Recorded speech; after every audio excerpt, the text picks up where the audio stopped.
Okay, Assalamualaikum students. In this video we are going to do part B of question number 1. ठीक है, ये आपके पास exercise 3B है. हमें क्वाड्रेटिक एक्सप्रेशन की जो है वो फैक्टराइजेशन करनी है. तो प्रीवियस वीडियो में जो है जब हम पार्ट 1 सॉल्व कर रहे थे तो मैंने आप लोगों को क्या बताया था कि अगर मुझे किसी भी एक्सप्रेशन की फैक्टराइजेशन करनी है तो मेरे पास 3 डिफरेंट मैथड्स हैं. सबसे पहला मैथड क्या होता है कि आप कॉमन वैल्यूज़ निकालें. कॉमन वैल्यूज़ का मतलब क्या है कि मेरे पास जितनी अलजेब्रिक टर्म्स मौजूद हैं उसके अंदर अगर कोई चीज़ कॉमन आ रही है तो आप कॉमन निकाल के फैक्टराइज कर दें. तो अगर मैं अपनी अलजेब्रिक एक्सप्रेशन के अंदर यहाँ पर देखूँ b² + 8b + 15, यहाँ पर इन तीनों के अंदर कोई भी चीज़ कॉमन नहीं है. क्यों? क्योंकि लेट्स सपोज अगर आप कहें कि मैं b जो मेरा वेरिएबल है वो b² के अंदर भी आ रहा है और 8b के अंदर भी आ रहा है. ठीक है, तो आप b को कॉमन निकाल लें. नो.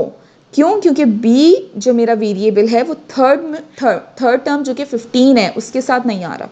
तो अगर मुझे कॉमन वैल्यू निकालनी है उसका मतलब क्या है कि वो वैल्यू तीनों अलजेब्रिक टर्म्स में मौजूद होनी चाहिए. So this is the first method that you use for factorisation. यहाँ पर हमने क्या देखा कि हमारे पास कोई भी चीज़ कॉमन नहीं आ रही इन तीनों अलजेब्रिक टर्म्स के अंदर, तो हम ये चीज़ यूज़ नहीं कर सकते. अच्छा, दूसरा मेथड जो फॉलो होता है वो क्या होता है कि आप फॉर्मूला अप्लाई कर दें.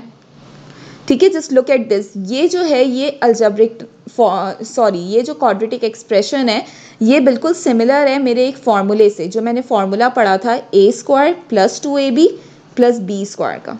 ठीक है, ये मेरा एक फार्मूला था जिसमें आपकी मिडिल टर्म पॉजिटिव होती है.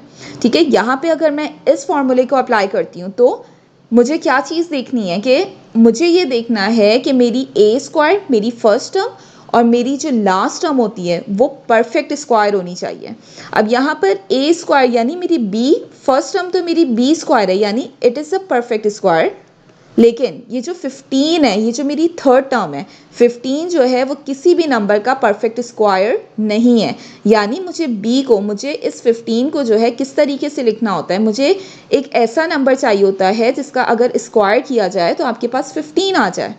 ठीक है, सो यहाँ पे मसला क्या है कि 15 जो है वो किसी भी नंबर का परफेक्ट स्क्वायर नहीं है. लेट्स सपोज मैं 3 की बात करती हूँ. 3 को अगर 3 से मल्टीप्लाई करें तो आई हैव 9. अगर 4 की बात करूँ तो 4 × 4 16 होता है. इसका मतलब 15 is not a perfect square of any of the number.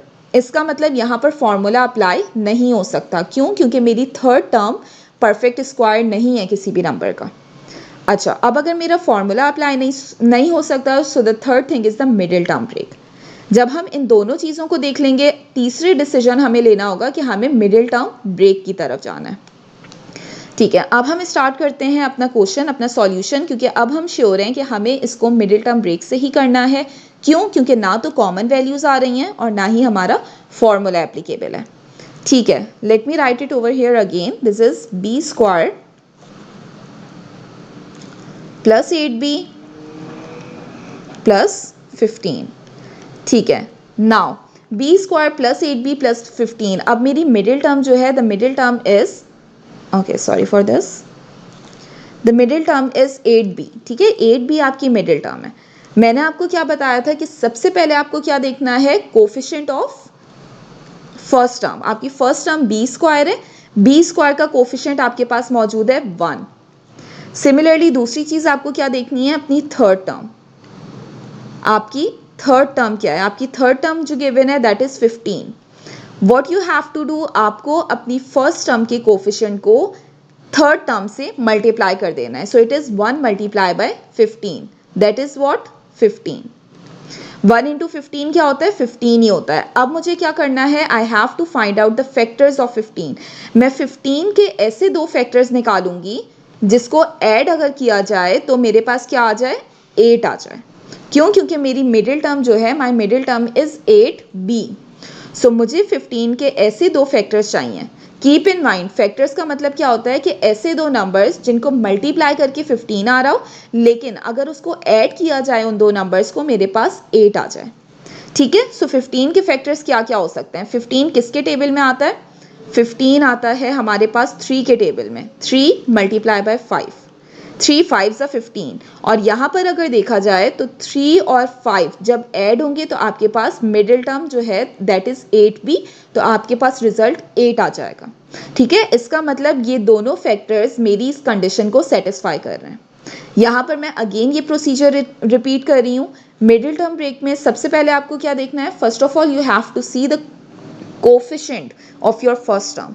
ये जो आपकी बी स्क्वायर है इसका कोफिशिएंट 1 है। ठीक है, आप सबसे पहले चीज़ ये देखेंगे। दूसरी चीज़ आपको क्या देखनी है, you have to see the third term. क्या आपकी थर्ड टर्म क्या है, थर्ड टर्म इज 15। ठीक है, उसके बाद आपने क्या करना है, इन दोनों का प्रोडक्ट लेना है। 1 मल्टीप्लाई बाय 15 इज 15। ओके, जब आपने इसका प्रोडक्ट ले लिया, अब ये जो 15 है आपको इस 15 के फैक्टर्स निकालना है। आपको ये देखना है कि ये 15 किस किस के टेबल में आता है, और जब आप इसके फैक्टर्स निकाल लेंगे तो आपने उन फैक्टर्स को ऐड करना है। यहाँ पर मैं ये बता दूं कि आप ऐड क्यों करेंगे, क्योंकि 15 के साथ प्लस साइन है। जब भी आपके पास प्लस साइन होगा तो आपको दोनों फैक्टर्स के साथ एडिशन करनी है। ठीक है, आपके दोनों फैक्टर्स में ऐड होना चाहिए।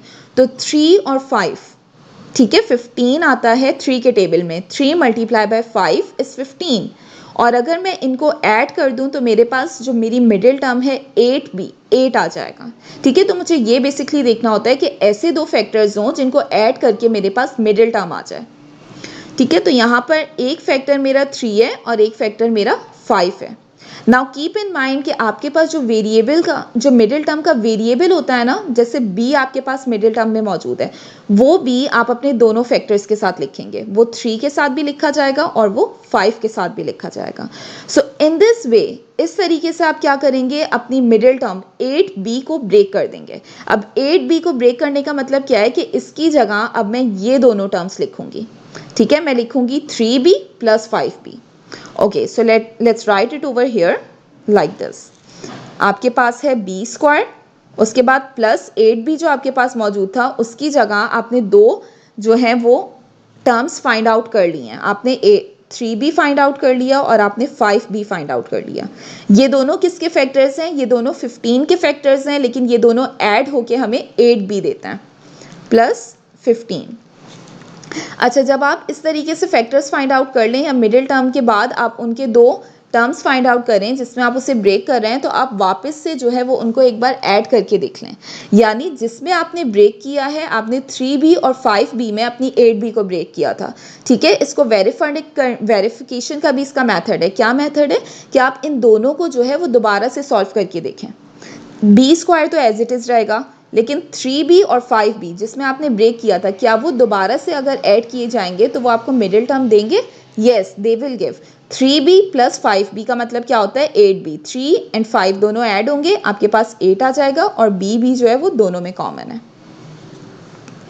प्लस 15। सो इसका मतलब क्या है कि आपने बिल्कुल सही ब्रेक किया है। जब आप दो हिस्सों में इसको ब्रेक करें तो दोबारा से एक बार देख लें कि जिसमें आपने इसको ब्रेक किया है, लाइक 3b और 5b में, तो अगर मैं इसको ऐड करूंगी तो वापस से मेरे पास 8b आएगा या नहीं आएगा। This is the way to verify it. ठीक है, आप इस तरीके से इसको वेरीफाई कर सकते हैं। ठीक है, now what you have to do, जब आपने मिडिल टर्म ब्रेक कर ली, let me write it over here again. Middle term आपने ब्रेक की कैसे, b square plus 3b plus 5b plus 15। ठीक है, now what you have to do, आपने अब दो दो के पेयर्स बनाने हैं। This is your first pair और this is your second pair. Now pairing करने के बाद आपने वैल्यूज को कॉमन लेना है, यानी मैं ये देखूंगी कि मेरे पास फर्स्ट टू टर्म्स के अंदर क्या चीज़ कॉमन आ रही है। b स्क्वायर प्लस 3b में b कॉमन है, अंदर आपके पास आ जाएगा b प्लस 3।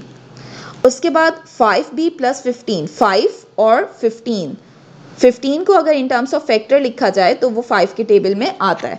5 1 ज़ा 5 होता है और 15 जो है वो 5 3 ज़ा 15 होता है। इसका मतलब इन दोनों वैल्यूज़ में 5 कॉमन आ सकता है। सो आई विल टेक 5 कॉमन, और अंदर क्या बच जाएगा, b प्लस 3। ठीक है, अब यहाँ पर आप लोग ये चीज़ देख सकते हैं कि b प्लस 3 मेरे पास यहाँ पे भी मौजूद है और यहाँ पे भी। ठीक है, these both are common, b plus 3 दोनों टर्म्स में आ रहा है, तो मैं इसको एक ही बार लिख सकती हूँ। I can write like this b plus 3। ठीक है, और दूसरा आपके पास आ जाएगा b प्लस 5। इस तरीके से यहाँ पे आपके पास फैक्टर्स आ गए। These are the two factors of the given quadratic expression. ठीक है, so this is your answer. Thank you so much.